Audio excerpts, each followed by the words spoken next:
இன்று மே மாதம் 4ஆம் திகதி திங்கட்கிழமை. ஜனாதிபதி அன்ருகுமார் திசாநாயக்க மே மாதம் 25ஆம் திகதி ஒரு முக்கியமான நீதிமன்ற தீர்ப்பு வரும் என்றும் கரகோஷம் செய்ய தயாராக இருக்குமாறும் தெரிவித்ததை தொடர்ந்து பொதுஜன பெரமுன, ஐக்கிய மக்கள் சக்தி, ஐக்கிய தேசிய கட்சி என்று எந்தவித பேதமும் இன்றி அதை விமர்சிக்க தொடங்கி இருக்கிறார்கள். மஹிந்த ராஜபக்சவினுடைய தீவிர விசுவாசியாக இருந்த சரண குணவர்தன என்ற நாமம் உங்களுக்கு இதற்கு முன்னர் பரிச்சயமாகி இருக்கும். அடாவடித்தனங்களுக்கு பெயர் போனவர் அவர். அவரை பற்றி ஒரு தனி எபிசோடை நாம் குறித்த வழக்கு தீர்ப்பு வரக்கூடிய நாளில் தயார்படுத்தி தர முயற்சி செய்கிறோம். இந்த சரண குணவர்தனவினுடைய ஊழல் வழக்கு ஒன்றினுடைய தீர்ப்பு தான் கடந்த வாரம் பிரகடனப்படுத்தப்பட இருந்தது. ஆனால் என்ன காரணத்தாலோ தீர்ப்பு மே 25ஆம் திகதிக்கு தள்ளி வைக்கப்பட்டது. இதற்குத்தான் ஜனாதிபதி தம் அதிகாரத்தை மீறி நீதித்துறையில் தலையீடு செய்கிறார் என்று ஒரு சேர குரல் கொடுக்கின்றன எதிர்க்கட்சிகள். சரண குணவர்தனம் மீது தொடுத்த வழக்குக்கே பல வருடங்களாகிறது.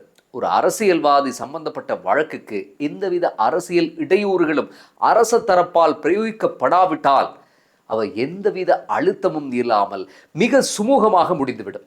சரண குணவர்தன போன்றோருக்கு ஒத்து ஊதும் ஆட்சி ஒன்று இங்கே நடைபெறவில்லை. இன்று நீதிமன்றம் முழு சுயாதீனமாக இயங்கிக் கொண்டிருக்கிறது. ஆக சரண குணவர்தன போன்றோரின் வழக்கின் கடைசி தீர்ப்பு எப்படி அமைய போகிறது என்று கடைக்கோடி சாமானியனுக்கே ஊகிக்க முடியுமாக இருக்கும்போது நாட்டின் நிறைவேற்று ஜனாதிபதிக்கு ஊகிக்க முடியாதா என்ன? இந்த சரண குணவர்தன அன்று ஐக்கிய தேசிய கட்சியுடன் அடித்து மோதிக்கொண்டு அரசியல் செய்த ஒருவர். ஆனால் அவருக்கு தண்டனை வழங்க அவர்களின் நல்லாட்சியில் முடியாமல் போனது. இன்று சரண குணவர்தனவுக்கு எதிராக தீர்ப்பு வர இருக்கும் போது அவர்களும் பொதுஜன பெரமுனவுடன் ஒன்று சேர்ந்திருக்கிறார்கள். ஐக்கிய மக்கள் சக்தியின் பாராளுமன்ற உறுப்பினர் அஜித் பி பெரேராவுக்கோ இருப்பு கொள்ளவில்லை. தீர்ப்பு கொடுக்கும் ஜனாதிபதி என்று பதறி அடித்துக் கொண்டு பதிவு போட்டுக் கொண்டிருக்கிறார். வேண்டுமென்றால் பாருங்கள் அல்லது எழுதி வைத்துக் கொள்ளுங்கள். ஈஸ்டர் குண்டு தாக்குதலின் சூத்திரதாரிகள் ஒட்டுமொத்தமாக அம்பலப்படுத்தப்படும் ஒரு நாள் வந்தாலும் இவர்கள் அரசுக்கு நலவு சொல்லப் போவதில்லை. பொதுஜன பெரமுனவுடன் இருந்தபடிதான் அரசியல் செய்வார்கள். தலைவன் சஜித் பிரேமதாசவின் அரசியல் எவ்வளியோ அவ்வளியில்தான் அவருடைய பாராளுமன்ற உறுப்பினர்களின் அரசியலும் இருக்கிறது. இதில் புதிதாக சொல்லுவதற்கு ஒன்றுமில்லை. இதேவேளை 2 பெரும் வழக்குகள் பற்றி இன்று ஊடகங்கள் செய்தி வெளியிட்டிருந்தன. அதில் முதலாவது லங்கா நியூஸ் ஊடகவியலாளர் பிரகீத் எக்னலிகுடவின் வழக்கு. பிரகீத் எக்னலிகுட மஹிந்த ராஜபக்ச அரசுக்கு பெரும் தலையடியாக இருந்த ஒருவர். 2010ஆம் ஆண்டு ஜனவரி மாதம் 24ஆம் திகதி, அதாவது ஜனாதிபதி தேர்தலுக்கு 2 நாட்களுக்கு முன்னர் காணாமலாக்கப்பட்டிருந்தார். அவருக்கு என்ன நடந்தது என்று இதுவரை தெரியவில்லை. இராணுவ புலனாய்வு பிரிவின் ஒரு சில அதிகாரிகள் மீது குற்றம் சாட்டப்படும் இந்த வழக்கு பல்வேறு நீதிமன்றங்களில் ஒரு தசாப்தத்துக்கு மேற்பட்ட காலமாக நடந்து வருகிறது. பிரகீத் எக்னலிகுடவின் மனைவி சந்தியா எக்னலிகுட நீதி வேண்டி நெட்டும் பயணம் ஒன்றில் இருக்கிறார். சிறிசேன ரணில் ஆட்சியில் இந்த வழக்கு விசாரணைகள் ஆரம்பித்த போது சந்தியா எக்னலிகுட மிகுந்த எதிர்பார்ப்பில் இருந்தார். தன்னுடைய கணவரின் கொலையோடு தொடர்புபட்ட அத்தனை கொடூரர்களும் தண்டிக்கப்படுவார்கள் என்று நினைத்தார். ஹோமாகம நீதிமன்றத்துக்கு அவர் ஒரு முறை வருகை தந்தபோது கலகுடாத்தே ஞானசார தேரரின் வசை சொற்களுக்கு முள்ளாகி கலங்கி நின்றார். அப்போது ஹோமாகம நீதவான் நீதிமன்றில் நீதிபதியாக இருந்தவர்தான் இன்றைய லஞ்ச ஊழல் ஒழிப்பு ஆணைக்குழுவின் தலைவர் ரங்க திசாநாயக்க. அவர் ஒரு கணமும் தாமதிக்காமல் உடனே ஞானசார தேரரை சிறையில் அடைத்தார். இப்படி சந்தியா எக்னலிகுட தன்னுடைய கணவரின் கொலைக்கு நீதியை தேடி எத்தனையோ நீதிமன்ற படிக்கட்டுகளில் ஏறி இறங்கினார். வழக்கம் முடிவில்லாமல் இழுத்து கொண்டே சென்றது. சுதந்திர ஊடக இயக்கங்கள், சர்வதேச மனித உரிமை அமைப்புகள் தமது கவலையையும் கடும் விசனத்தையும் தெரிவித்தன. இந்த நிலையில்தான் இந்த வழக்கை விசேட வழக்காக கருதி முடிவுரை எழுதுவதற்கு அரசு தயாராகி கொண்டிருக்கிறது. 3 மேல் நீதிமன்ற நீதிபதிகளின் கீழ் இந்த உணர்வு பூர்வமான வழக்கை விசாரிக்க அரசு முடிவு செய்திருக்கிறது. ஈஸ்டர் குண்டு தாக்குதல் வழக்கு போல, விசேட லஞ்ச ஊழல் வழக்குகள் போல இந்த வழக்கும் இனி வேகம் பெறும் என்று எதிர்பார்க்கலாம். சாட்சிகள் அழைக்கப்பட்டு தினமும் வழக்கு நடந்தாலும் ஆச்சரியப்படுவதற்கு ஒன்றுமில்லை. சரி, இதே போல 3 மேல் நீதிமன்ற நீதிபதிகளின் விசேட அமர்வின் கீழ் விசாரிக்கப்பட இருக்கக்கூடிய மற்றொரு வழக்கு தான் முன்னாள் மத்திய வங்கியினுடைய ஆளுநர் அஜித் நிவாட் கப்ராலின் வழக்கு. அது என்ன அஜித் நிவாட் கப்ரால் விவகாரம்?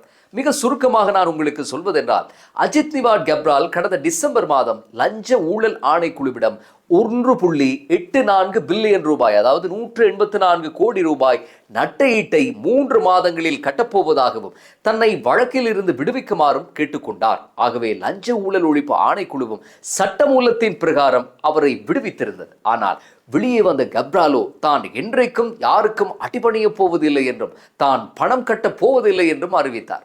இப்போது கப்ராலுக்கு வழங்கிய 3 மாதங்கள் உருண்டோடிவிட்டன. கப்ராலின் முறை வந்திருக்கிறது. இந்த வழக்கின் ஆதி மூலம் என்னவென்று பார்த்தால், ஐரோப்பா தேசமான கிரீஸுக்கு 2009ஆம் ஆண்டு முதல் 2018 வரை படுமோசமான பொருளாதார பின்னடைவை சந்தித்திருந்த கிரீஸுக்கு ஐரோப்பிய யூனியனும் பணக்கார ஐரோப்பிய தேசங்களும் என்னதான் கிரீஸை தூக்கி சுமந்த போதிலும் அதனால் பழையபடி மீள முடியாமல் இருந்தது. இப்படி இருந்த கிரீஸில் 2011ஆம் ஆண்டு, அதாவது பொருளாதார வீழ்ச்சி உச்சத்தில் இருந்தபோது, நம்மை போல கிரீஸ் மக்கள் அத்தியாவசியங்களுக்காக வரிசையில் நின்றபோது இலங்கையின் மத்திய வங்கி ஆளுநராக இருந்த அஜித் நிவாட் கப்ரால் அந்த நாட்டில் போய் 1.84 பில்லியன், அதாவது நான் முதலில் சொன்ன 184 கோடி பெறுமதியான பிணை முறைகளில் முதலீடு செய்தார். அதாவது ஒரு ஆழமான கிணற்றில் காசை கொட்டுகிறோம், அது திரும்பி வரப்போவதில்லை என்று நன்கு தெரியும் நமக்கு. அப்படி ஒரு வேலையைத்தான் செய்தார் கப்ரால். கிரீஸுக்கு இந்த வழியிலேனும் முதலீடுகள் தான் தேவையாக இருந்தன. நம் நாடு 2 வருடங்களில் பொருளாதார காயங்களில் இருந்து மீண்டு எழுந்து வந்த மாதிரி அல்ல அன்றைய கிரீஸினுடைய நிலைமை அப்போது இருந்தது. சர்வதேச நாணய நிதியத்தால் கூட ஐரோப்பா கூட்டாளிகளினுடைய உதவியுடன் கரை சேர்க்க முடியாமல் இருந்தது. இப்படி ஒரு நிலைமையில் இருந்த நாட்டில்தான் கப்ரால் இந்த பெரும் தொகையை போய் கொட்டினார். இது தொடர்பான வழக்கு கொழும்பு மேல் நீதிமன்றத்துக்கு வந்தபோது அஜித் நிவாட் கப்ராலின் சட்டத்தரணிகள் லஞ்சம் மற்றும் ஊழல் ஆணைக்குழுவிடம் வந்து தாம் ஊழல் சட்டக்கோவையில் 67(1) பிரகாரம் இதை தீர்த்து கொள்ள விரும்புவதாகவே சொல்ல, இதற்கமையவே நீதிமன்ற தீர்ப்பும் வாசிக்கப்பட்டது. அதாவது கிரீஸில் தான் தோன்றித்தனமாக முதலீடு செய்து அரசுக்கு ஏற்படுத்திய நட்டத்துக்காக முறைப்பாட்டாளர்கள் முன்வைத்த நிபந்தனையின் பேரில் அஜித் நிவாட் கப்ரால் நடந்து கொள்ள வேண்டும்.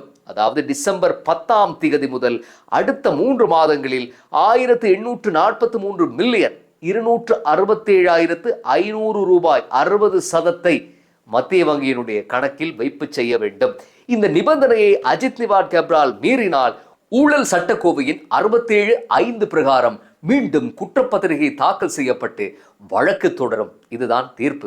அஜித் நிவாட் கப்ராலின் வழக்கறிஞர் நீதிமன்றத்தில் 67(1) சட்டக்கோவையின் பிரகாரம் தீர்த்து வைக்குமாறு கேட்டுக்கொள்ளுமாறும், அஜித் நிவாட் கப்ரால் வேண்டுமென்றே அரசுக்கு நட்டத்தை ஏற்படுத்தும் விதமாக இந்த கொடுக்கல் வாங்கலை செய்யவில்லை என்றும் தமக்கு நிபந்தனைகளுக்கு கட்டுப்பட முடியாது என்று தெரிவித்ததாகவும் சொல்லப்படுகிறது. ஆனால் நீதிமன்ற தீர்ப்போ நிபந்தனைகளின் பிரகாரமே நிவாட் கப்ராலின் வழக்கு தள்ளுபடியாகிறது என்று தீர்ப்பளிக்கப்பட்டிருக்கிறது. வெளியே வந்த கப்ராலோ நடிகர் மனோபாலா மாதிரி துள்ளி குதித்தார். தாம் சுதந்திரம் அடைந்து விட்டதாகவும் பல வருட வழக்கு முடிந்து விட்டதாகவும் அடித்து விட்டார். பொதுஜன பெரமுனவுக்கும் அரசு விரோத ஊடகங்களுக்கும் பெரும் கொண்டாட்டமாக இருந்தது கப்ராலின் ஊடக தரிசனம். கப்ரால் எந்த இடத்திலும் தனக்கு 184 கோடி ரூபாய்க்கும் அதிகமான பணம் செலுத்த வேண்டி ஏற்பட்டிருக்கிறது என்று சொல்லவே இல்லை. உண்மையில் கப்ராலின் சட்டத்தரணி லஞ்ச ஊழல் ஆணைக்குழுவினருடன் ஊழல் சட்டக்கோவையின் 67(1) பிரகாரம் இந்த வழக்கை தள்ளுபடி செய்யுமாறு கூறியதால் தான் லஞ்ச ஊழல் ஆணைக்குழு நிபந்தனை விதித்தது.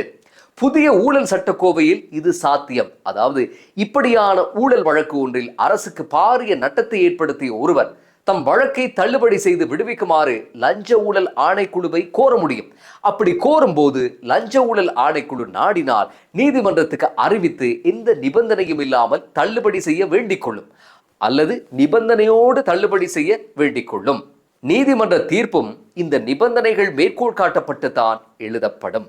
2023ஆம் ஆண்டு செப்டம்பர் மாதம் உச்ச நீதிமன்றம் வழங்கிய தீர்ப்பில் இலங்கை தேசம் வங்குரோத்தாக காரணமானவர்களின் பட்டியலில் ராஜபக்சேக்களுடன் அஜித் நிவாட் கப்ராலின் திருநாமமும் இருக்கிறது. நாளை இதே கப்ராலுக்கு என்ன நடக்க போகிறது பாருங்கள் என்று மேடையில் அனுரகுமார திசாநாயக்க ஆரூடம் கூறினார். உடனே குய்யோ முறையோ என்று சொல்லி எந்த வேறுபாடும் இல்லாமல் அஜித் பி பெரேராவும் சாகர காரியவசமும் சுகேஸ்வர பண்டாரவும் கிளம்பி வந்து தீர்ப்பு வாசிக்க ஜனாதிபதி யாரு, இது அப்பட்டமான எதேச்சதிகாரம், நீதித்துறை மீதான அழுத்தம் என்றெல்லாம் புலம்பி தீர்ப்பார்கள். இந்த கூட்டத்திடம் அதிகாரம் மீண்டும் சென்றால் எத்தனை பயங்கரமாக இருக்கும் என்று இப்படியான சம்பவங்களின் மூலம் நாம் புரிந்து கொள்ள முடியும்.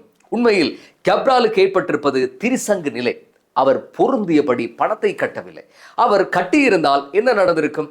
அரசுக்கு நட்டம் ஏற்படுத்திய வழக்கிலிருந்து நிரந்தரமாக விடுதலையாகி இருப்பார். ஆனால் அப்படி அவர் கட்டினால் ஒரு அதிகாரியாக இருந்து கொண்டு 184 கோடி ரூபாயை சம்பாதித்த விதத்துக்கு அவர் கணக்கு காட்ட வேண்டிய மற்றொரு அவலம் ஏற்பட்டிருக்கும்.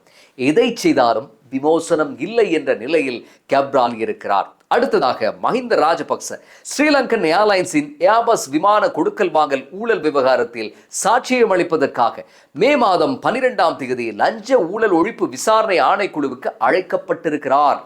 தனக்கு லஞ்ச ஊழல் ஒழிப்பு விசாரணை ஆணைக்குழு அனுப்பிய கடிதம் இன்னமும் முறையாக வந்து சேரவில்லை என்று மஹிந்த ராஜபக்ச தெரிவித்ததாக டெய்லி மிரர் இணையதளம் செய்தி வெளியிட்டிருந்தது நேற்று ஞாயிற்றுக்கிழமை. ஆகவே இன்று அல்லது நாளை அழைப்பிதழை முறையாக கொண்டு போய் சேர்த்து விடுவார்கள். இந்த ஏர்பஸ் கொடுக்கல் வாங்கலின் முழு பரிமாணத்தையும் நாம் ஸ்ரீலங்கன் ஏர்லைன்ஸின் முன்னாள் பிரதான நிறைவேற்று அதிகாரி கபில சந்திரசேன கைதான போது விவரித்திருந்தோம். அதை நான் இந்த பதிவினுடைய நிறைவில் உங்களுக்கு தருகிறேன். கபில சந்திரசேன இன்னமும் விளக்கமறியலில் இருக்கிறார். அவருடைய மனைவிக்கும் சமல் ராஜபக்சவின் அமெரிக்காவில் இருக்கும் மகன் ஷமீந்திர ராஜபக்சவுக்கும் நீதிமன்றத்தால் பிடியாணை பிறப்பிக்கப்பட்டிருக்கிறது. மஹிந்த ராஜபக்ச இந்த ஊழல் நடந்தபோது ஜனாதிபதியாக இருந்ததால் தான் அவருக்கு இந்த அழைப்பு என்று கருத வேண்டியிருக்கிறது. அப்போது சபாநாயகராக இருந்த சமல் ராஜபக்சவின் வீட்டில்தான் அத்தனை தீர்மானங்களும் எடுக்கப்பட்டதாகவும் கேபினட் அனுமதியின்றி ஸ்ரீலங்கனின் பணிப்பாளர் குழு இப்படி ஒரு தீர்மானத்தை எடுக்கலாம் என்று அமைச்சர் வாசுதேவ நாணயக்கார கேட்டதாகவும் சொல்லப்படுகிறது. கபில சந்திரசேன இந்த ஊழல் பணத்தில் 60 மில்லியன் ரூபாய்களை மஹிந்த ராஜபக்சவிடம் ஒப்படைத்ததாக வாக்குமூலம் வழங்கியிருந்தார். விமான சேவை அமைச்சராக இருந்த பிரியங்கர ஜெயரத்னவுக்கு 20 மில்லியன் ரூபாய்களை வழங்கியிருந்ததாக மேலும் சொல்லியிருக்கிறார். கபில சந்திரசேன சொல்வது 100% உண்மையாக இருக்கலாம். ஆனால் அதற்கான போதிய ஆதாரத்தை காட்ட வேண்டும். கபில சந்திரசேன பணத்தை அடுக்கிக் கொண்டு போய் மஹிந்தவின் கைகளில் ஒப்படைத்திருந்தால் பணம் போட்ட ஆவணங்கள், காசோலைகள் என்று விவரங்கள் ஆதாரங்களாக காட்டப்பட்டால் நிலைமை சிக்கலாகிவிடும். இங்கே அரசுக்கு ஒரு வேண்டுகோள். மஹிந்த ராஜபக்ச லஞ்ச ஊழல் ஒழிப்பு விசாரணை ஆணைக்குழுவுக்கு வரும்போது ஒரு கூட்டம் வந்து எங்கள் நாட்டை மீட்டெடுத்த தலைவர் என்றெல்லாம் கோஷம் போட்டு சுமூக நிலையை கெடுத்து அதிகாரிகளின் விசாரணைகளுக்கு நிச்சயம் இடையூறு விளைவிப்பார்கள். ஷிரந்தி ராஜபக்ச விசாரணைக்கு அழைக்கப்பட்ட போதே ஒரு கூட்டத்தை அழைத்து வர முடிந்த இவர்கள் மஹிந்த ராஜபக்ச என்றதும் என்னவெல்லாம் செய்வார்கள் என்று சொல்ல முடியாது. ஆகவே இப்படியான நபர்கள் விசாரணைகளுக்கு குந்தகம் விளைவித்து கத்தி கூப்பாடு போடுவதை எந்த வகையிலும் அனுமதிக்க முடியாது. இது பற்றி அரசு உடனடியாக ஒரு தீர்மானத்துக்கு வர வேண்டியது காலத்தின் கட்டாய தேவை என்று சொல்லி வைக்க விரும்புகிறோம். மீண்டும் அடுத்த பதிவில் சந்திப்போம்.